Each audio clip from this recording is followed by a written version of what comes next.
That like 10 years. Jesus Christ.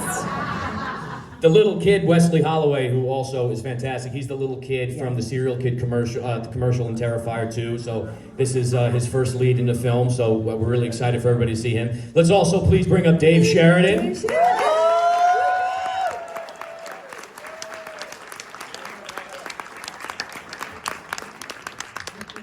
I was the little kid in that film. It's been a lot of years. It's great. Thank you. You guys can film now also, that's okay. Just the trailer stuff. Please, without further ado, someone who probably needs no introduction, like, and none of them really do, but Felicia Rose!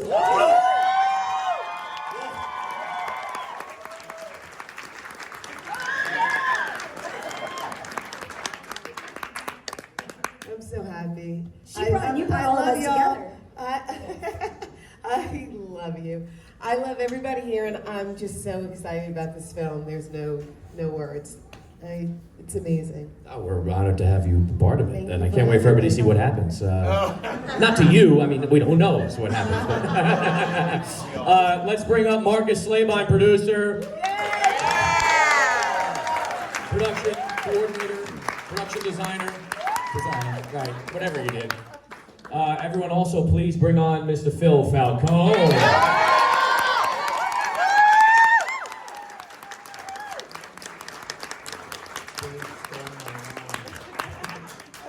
I was the little kid.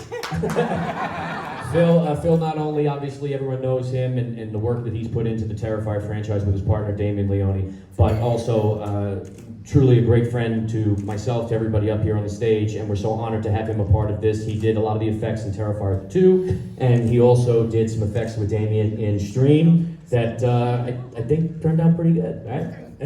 And there's another producer that's out there right now. I see her recording the film, Michelle Santiago. Everybody give her a round of applause.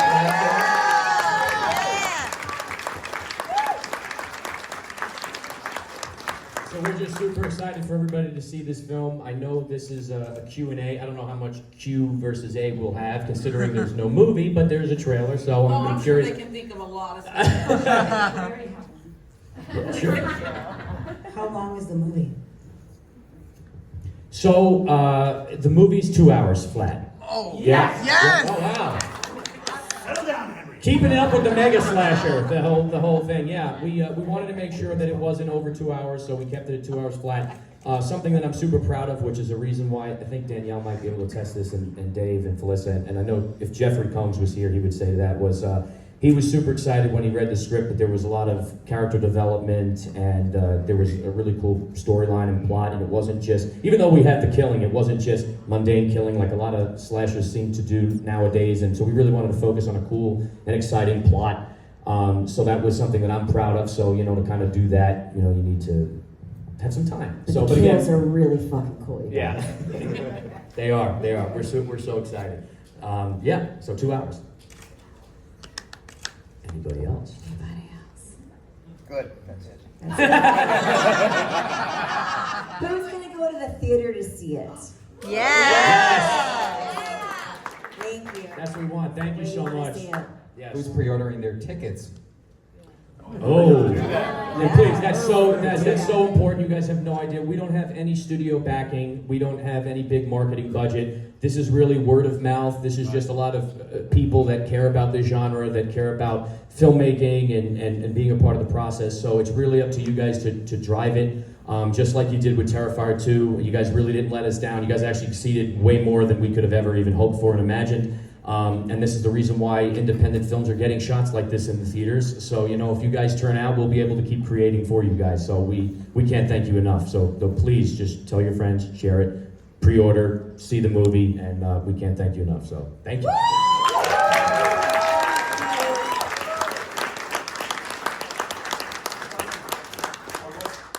you guys decided what streaming network this is going to be on pretty soon?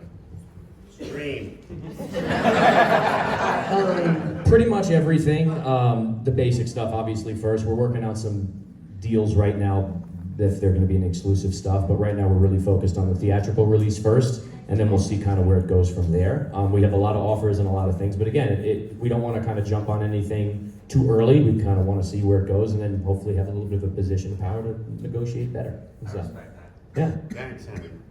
Question. Good question. Yeah. So right now, it's funny. So originally we were told, because you know the way they work out these deals is it's like you'll get no more than X amount of theaters. So they don't want to promise too much because they don't know what they can deliver. So first it was like, 100, 200, 300, 400, 500, probably 600 more. So it's growing. We don't have an exact estimation on what the theaters are because again they're holding back based on the pre-sales. But exactly what happened with Terrifier is, you know, if you guys show up, if you guys care, they're going to extend it. They're going to extend the showing, expand it all. So like right now, it is a limited release, and we originally only promised 3 days. It was supposed to be Wednesday, Thursday, Friday, and we've already gone to Sunday. So they're already extending us, and the pre-sales haven't even started yet. So that doesn't happen, and it will be in theaters such as AMC and Regal and stuff like that, private theaters as well. So we're trying to. If you guys have areas of where theaters are, there's a Facebook page actually that's on Instagram. That guy right there wearing the stream mask right there, he started, and you can put it in there because actually the theaters they're on there. They're watching everything we're doing, and you can kind of put out where you want it, and they'll try to get it there for sure. It's called hashtag. It's called Join the Stream. Yeah, join the stream. Yeah. It's a group. It's a group. I have a friend in Montterrey. Will the movie be released in Mexico? Yes. Yeah, the movie's in Mexico, Canada, Puerto Rico right now. We're working on obviously international as well. So we're just putting all those deals in place. Yeah. Yep. How many gallons of fake blood did you use on set? All I gotta say is Damien Leone was a part of this production. I mean, do I have to even say anything else other than that? That's just for like one kill. Like, After 3 kills, it was like, okay. There's a lot of blood. Well, I just remember the blood from a kill. But normally you put down like plastic or something. And when the hotel we shot in, it was like, don't worry about it. And there was so much blood on the carpet. Well, no, that was there when we got there. That was not we just covered it with our More blood. blood. Right. No. No, it was just other DNA. That's all. The hotel, we shot the movie in Gettysburg, actually, during COVID, believe it or not. So we were like one of the first movies to come out and shoot during the pandemic, or like as the pandemic was maybe coming out of things. There weren't even COVID shots. There was none of that. It was quarantine, wear the mask, isolate in this hotel. So it was tough to No, it navigate. was so good because I filmed in the room next door to where I was staying. Yeah. So I could like physically roll out into the room in my pajamas, into Damien's chair, and then roll back to my room and go back. And that was so I was good. on a text thread with Dee and Danielle, and Danielle was the first one there, and she's like, dude, it's so freaking fun. Like, all you have to do is roll out. That was the best. Leave the camera equipment out in the hallway and the lights, because there was no one staying So there. great. We should make movies like that forever. But the funny thing is, the room. Well, it was a frat party. And the room that you were rolling out into and going into, that was also Jeffrey Combs' room. We didn't tell him that. We were shooting in his room. And that sounded weird. We didn't tell him we were shooting in his room. Jeffrey went, Jeff, go, because you could go out. It's like, go down the hall, hang out in the arcade for a couple hours, we just. Spooky. But That hotel's spooky. yeah, so they just re-renovated it, but it's still, the blood stain is still there in the place that he's talking about. We did It's- ghost hunting there. I mean, like, That's remember right. when You there went was live. the Bible and the weird shit happening in the ceiling, and Gettysburg is fucking scary. That's right. You can go on. Is it still on your channel, on your YouTube, or whatever? Oh, You might who still have it knows? up. Maybe. But if you search like way back when, like Danielle went ghost hunting, we all went ghost hunting, and we got some spirits to come through. Saying weird shit. Super creepy. That's how they cast me in the movie. One of the spirits that came through. Phil, you. Phil. Let's just say I have a new affection for luggage carts. Yep. All will be revealed after the movie. So yeah, it was a lot of fun. It was like going to summer camp shooting this film, and I got to shoot it with a lot of people that I idolized growing up, and really was excited to work with. And it was super cool to work with them, and then everybody else that's extended, Tim Reed and Tony Todd. Danny Roebuck. There's Danny Roebuck. Oh my God, Danny Roebuck, who's in Terrifier 3 as well. Danny's great. Rob Zombie's the Monsters, and he's not here today. No.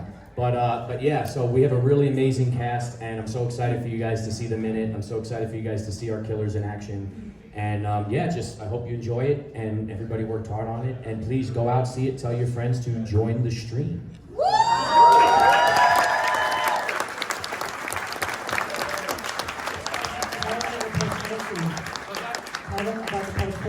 Not to leave one of the ends. There will be a post-credit scene, that is correct. Heard it here first, folks. Yeah, thank you. He's like, Don't leave. And it's exciting. There's more people in the movie you don't know about. Oh, yeah. That's good. Yes. Oh,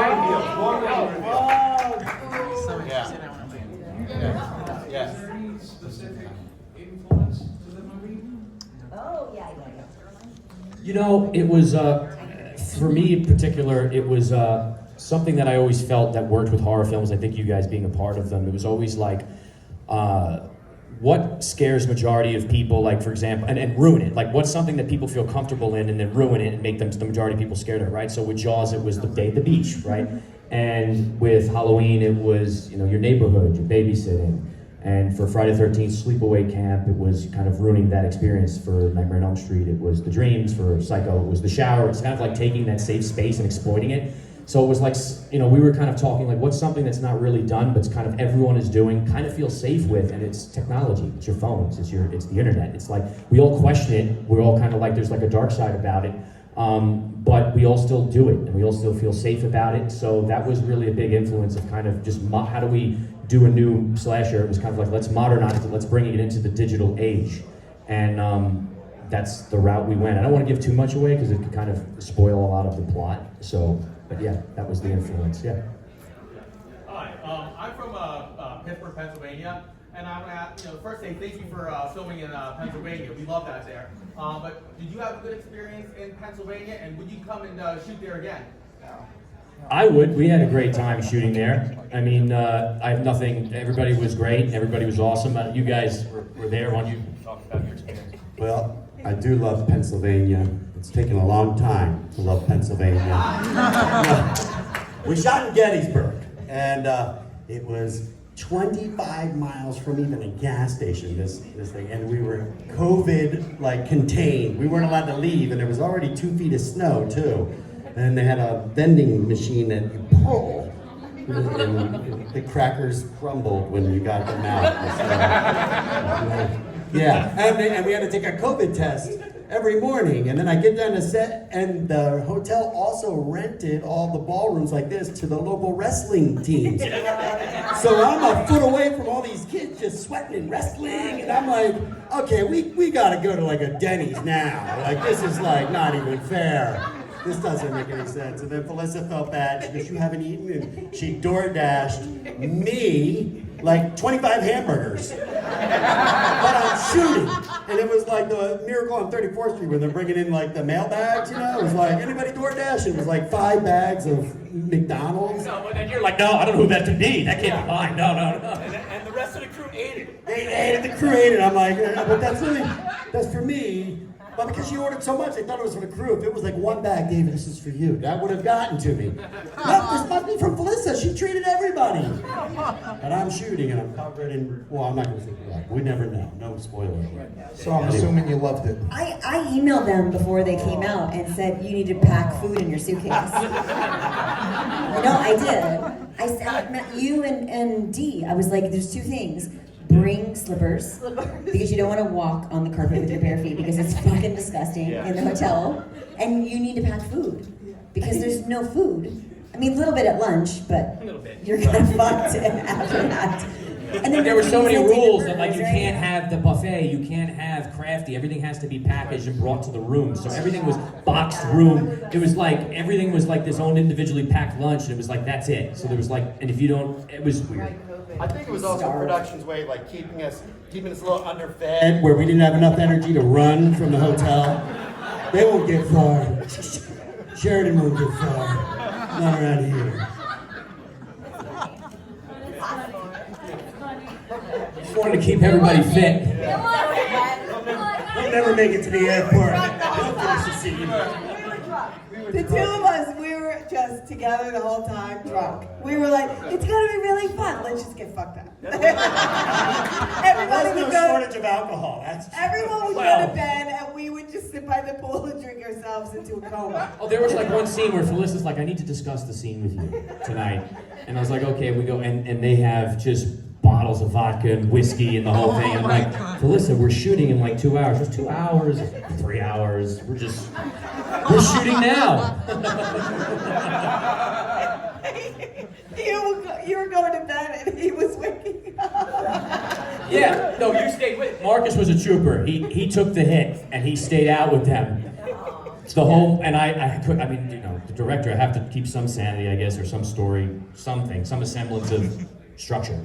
And I went to bed. Yeah, literally, as I came out to drink it for like 7-8 hours straight, she took a bottle of Tito's to the face, and I took a bottle of whiskey to the face, and I saw you coming up, be like, you ready to shoot? I'm like, I'm going to bed. Production designer, by the way. That's why every shot you'll see the same two Everything plants. looked amazing. We shot in a hotel, it looked like a hotel, it was great. You didn't need me that day. And this also leads into why Bell, I called you Bell instead of Phil. Why Phil has an affection for bellhop calls, but that'll be a story for another time.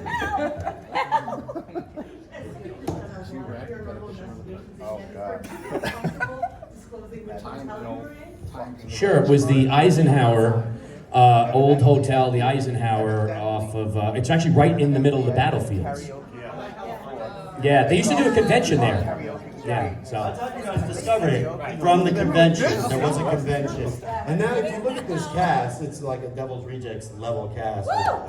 Just the names in the film could fill a room for a convention. And so when this movie's out, and I'm throwing this out to you guys to make it happen, nudge him, like have a convention at this hotel where there's rooms that are immersive to the stream scenes and the killers and stuff like that. We'll all come back. And the vending machine will be full. And the alcohol will still be flowing. So thank you very much, guys. Really appreciate it. Follow @StreamFranchise. Get your pre-order tickets starting on Wednesday. Remember to join the stream.